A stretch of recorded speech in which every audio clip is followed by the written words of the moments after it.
Hi Lee, I'm Kristen Ledlow, and I don't know you. You don't know me.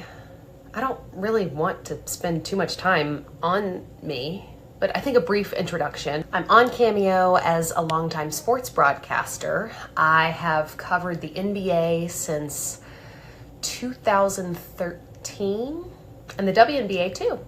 Stuff kind of like this. Swag! And I think that's probably most of what you need to know about me, but I was so excited to get your request. And when I read it, I thought at length about what I wanted to say in these few minutes that I have with you.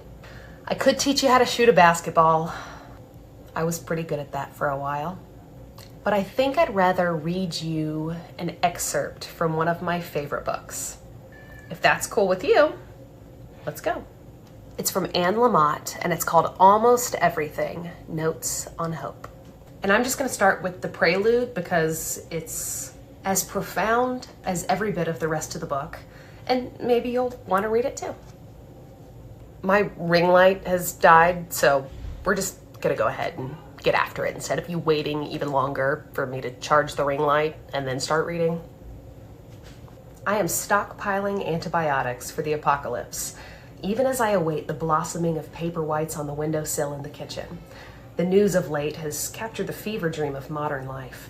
Everything exploding, burning, being shot, or crashing to the ground all around us, while growing older has provided me with a measure of perspective and equilibrium, and a lovely long-term romance. Towns and cities, ice fields, democracy, people, all disappear, while we rejoice and thrive in the spring and the sweetness of old friendships. Families are tricky.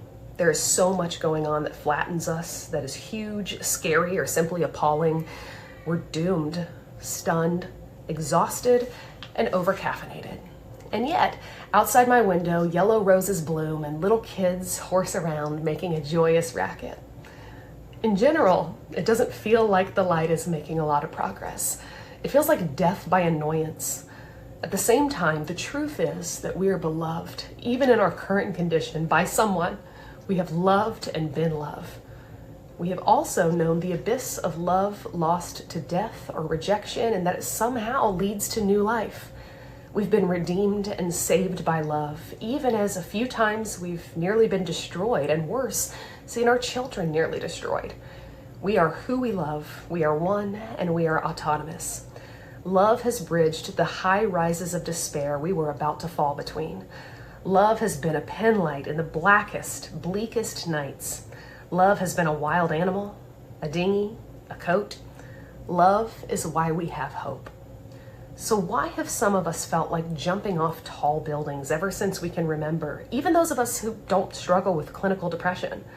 Why have we repeatedly imagined turning the wheels of our cars into oncoming trucks? We just do. To me, this is very natural. It is hard here.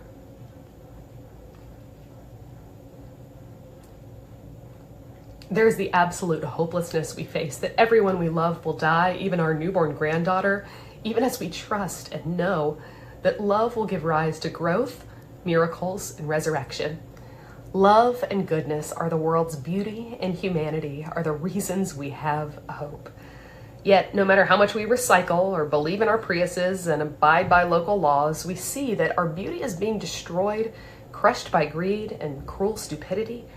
And we also see love and tender hearts carry the day. Fear, against all odds, leads to community, to bravery, and to right action, and these give us hope.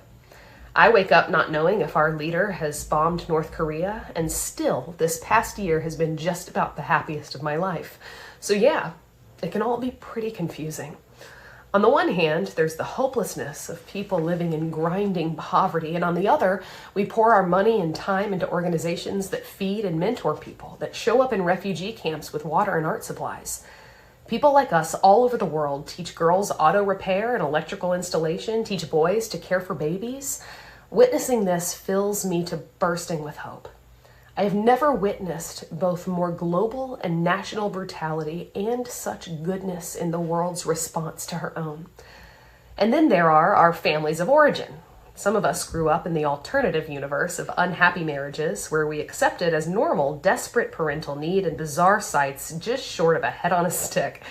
I'm sure your family was just fine, and the template of love you grew up with was kindness and mutual respect, delight in each other, patience with a spouse. But other families, just a few here and there, hardly worth mentioning, were stressed, neglectful, fundamentalist, racist, alcoholic, schizophrenic, repressed.